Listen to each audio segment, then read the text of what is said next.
Today we're going to talk about simplifying radicals. In order for us to do that, we need to know one prerequisite skill, and that is how to prime factor numbers. So let's look at prime factoring 72.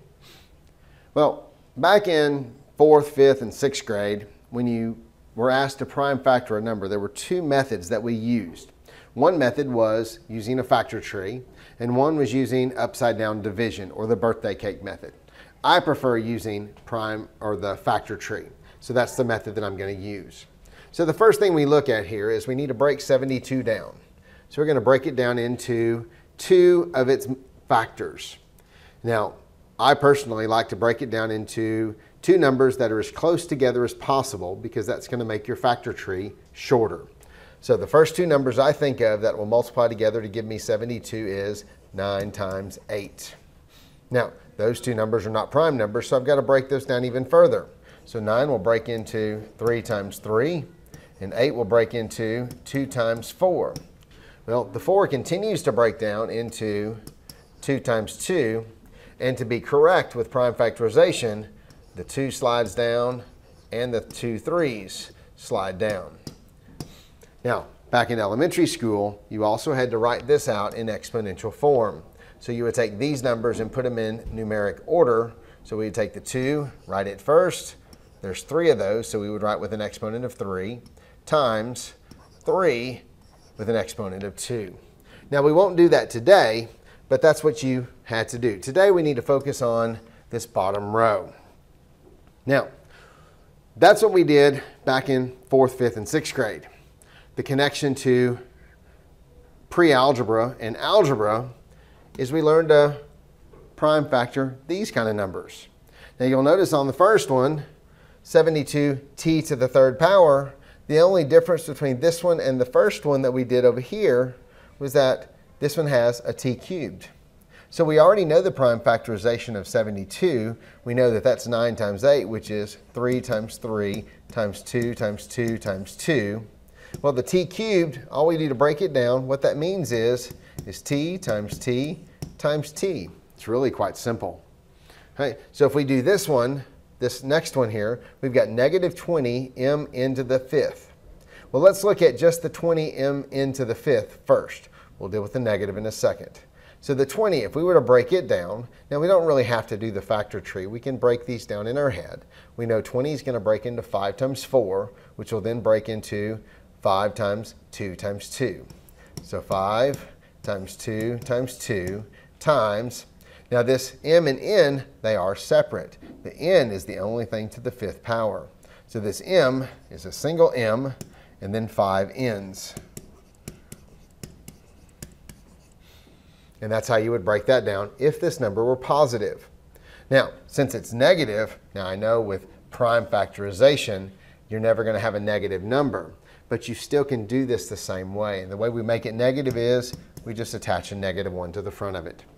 Now, how are we going to use this with our lesson today? Because today we want to look at simplifying radicals or square roots. A radical is nothing but a square root symbol. Okay, it's just this symbol right here. So let's look at our first question. First question says, what does the square root of 25 mean? Well, hopefully you know that the square root of 25 is asking you a question, and it asks the question, what number can I multiply by itself to get 25? Okay. So if we look at the square root of 25 in reference to prime factorization, this really is the square root of 5 times 5. Well, in this problem, there's actually what we call an invisible number. Not an imaginary number, but an invisible number. Because in this little spot right here, if we don't see a number there, then there's actually a number 2 there, which actually says square root, which means that I'm looking for 2 of a kinds. Okay, so we take the original number that's inside our radical, and we break the number down into its prime factors. And for every 2 of a kind we have, that 2 of a kind can actually jump out of the radical. Okay? And for every 2 numbers inside the radical that are alike, it becomes a single number on the outside of the radical.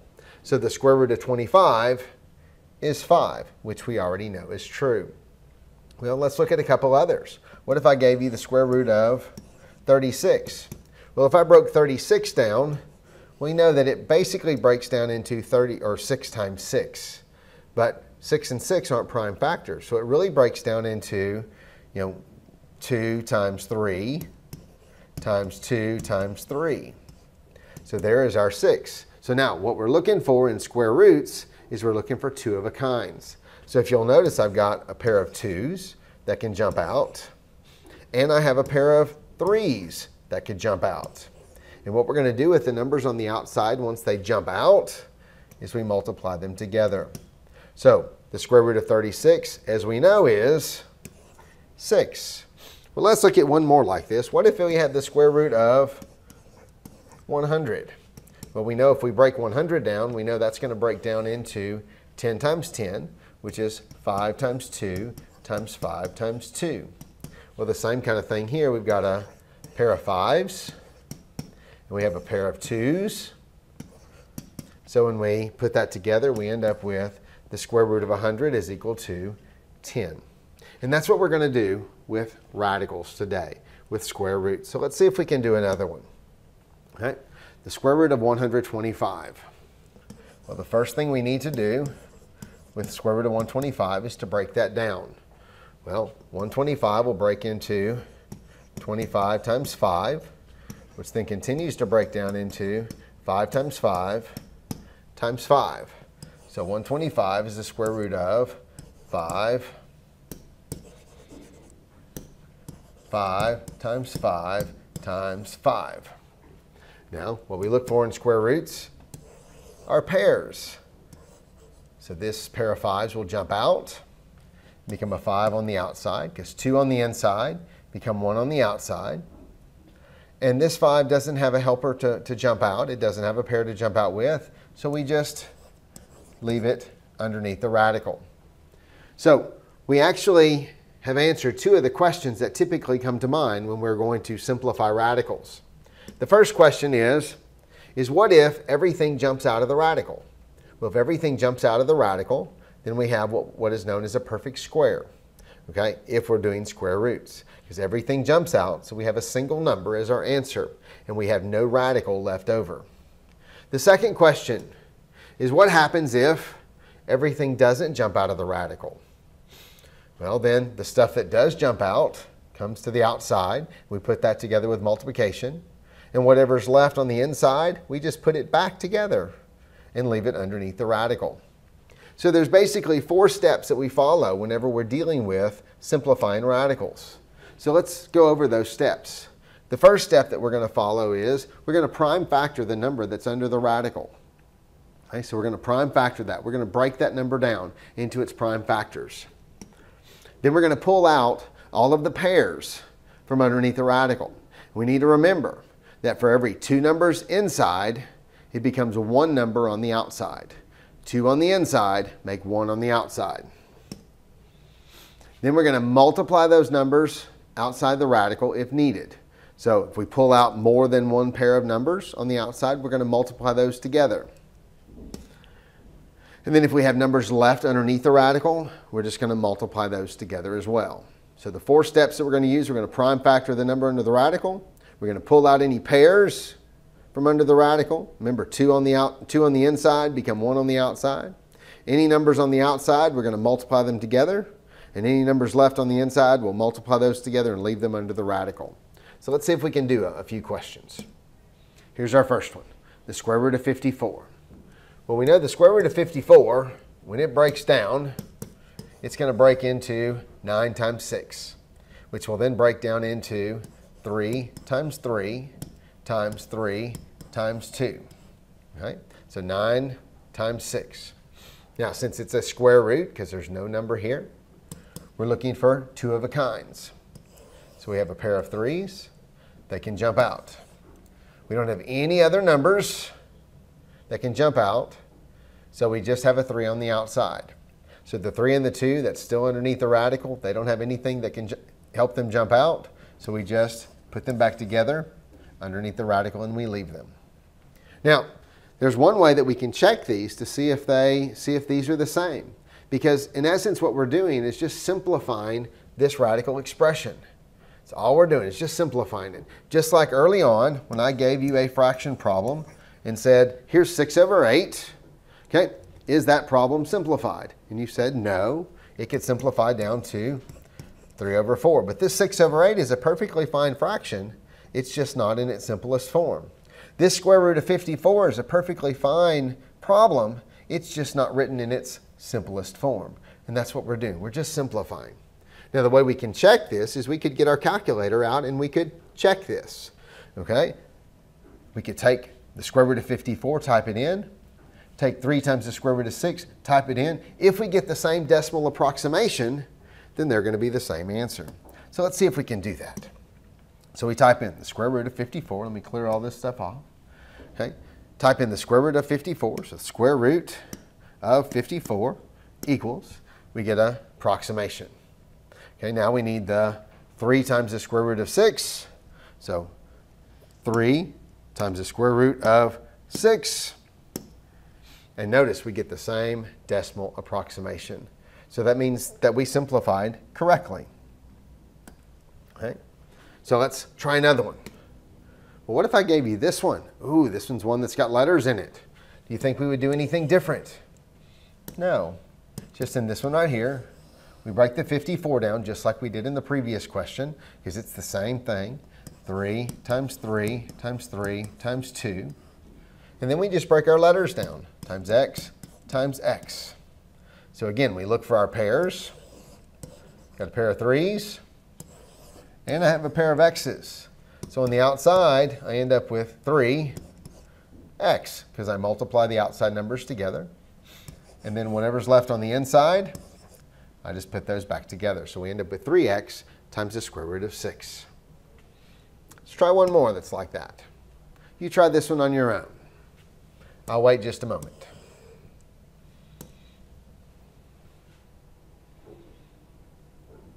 Okay, let's see how you did. Okay, first thing we have to do is break our numbers down. Okay, so when I see 120, I see a 10 number. So I'm going to break this down into 12 times 10. So the 12 is going to be 4 times 3, which is 2 times 2 times 3. The 10 is going to be 5 times 2. Okay. So there's my 12 times 10. Now I need to break my letters down. So x to the 5th is going to be x, x, x, x, x. And y squared will be y, y. Now, since it's a square root, we're looking for 2 of a kinds. So I see a pair of 2's. I see a pair of x's. I see another pair of x's. And I see a pair of y's. Okay? So now, the third step was to multiply the numbers on the outside. So 2 times x times y will give me 2 times x squared, because 2 x's gives me x squared, times y. And then whatever's left on the inside, I just put it back together. So 3 times 5 times 2 gives me 30, and the x, so 30x. Simple as that. Okay? Now, the next question that you ask is, well, what if I had a number that nothing jumped out? What if nothing jumped out of it? What if I gave you a problem like the square root of 14? Well, square root of 14 will break down into 2 times 7. Do we have anything that will jump out? We don't have anything that will jump out. So we just put it back together, and the square root of 14 is already in its simplified form. So we've answered 3 of our basic questions that we have. Okay, the first question is, what if everything jumps out? Well, if everything jumps out, then you have a perfect square. Okay? Second question, what if everything doesn't jump out? Well, you put everything together on the outside with multiplication. You put everything back together on the inside with multiplication. The third question we have is, what if nothing jumps out? Well, that means it's already in the simplest form. Now we have the fourth question. What if the number in this corner here, what if it's not a 2? What if there's some other number there? Like this, a 3 or a 4? Well, that means that we're looking for not 2 of a kinds, but we're now looking for 3 of a kinds. Okay, or we're now looking for 4 of a kinds. Okay, so let's see if we can actually answer some of these questions like this. So this first one, we've got the cube root of 27. So we break the 27 down, and that's going to break down into 3 times 3 times 3, because it's 9 times 3. Okay, but this 3 right here says I'm looking for 3 of a kinds now. So those 3's jump out, and this is just plain old 3. Everything jumps out, so I don't have anything left underneath the radical. So it's just 3. Okay, well, what about this second question? Well, listen, if we break it down, it's going to break down into, well, 81 breaks into 9 times 9, which is 3 times 3 times 3 times 3 times x times x times x. Okay. Now again, this 3 right here says I'm looking for 3 of a kinds. So I've got a 3, and I have an x. Okay. So that's all I can bring out. So now I just put whatever's left, put it under the radical.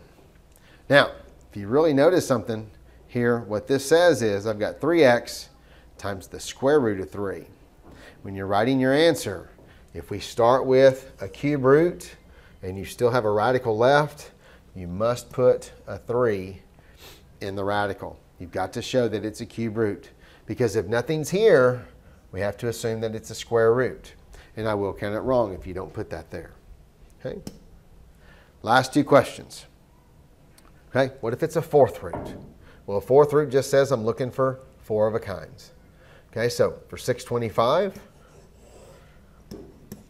that's going to be 25 times 25, which is 5 times 5 times 5 times 5. It's one of those perfect numbers. Now, since I'm looking for a 4th root, I'm looking for 4 of a kinds. So this is just 5. So the 4th root of 625 is just 5. Okay, and in the last question, this one, when we break it down, 96 breaks down into 3 times 32. So we've got a 3, and then when we divide that, we end up with 32 here left. Okay, and we break 32 down, and that's going to be 8 times 4, which will give me 2 times 2 times 2 times 2 times 2. And then the m breaks down into 5 m's.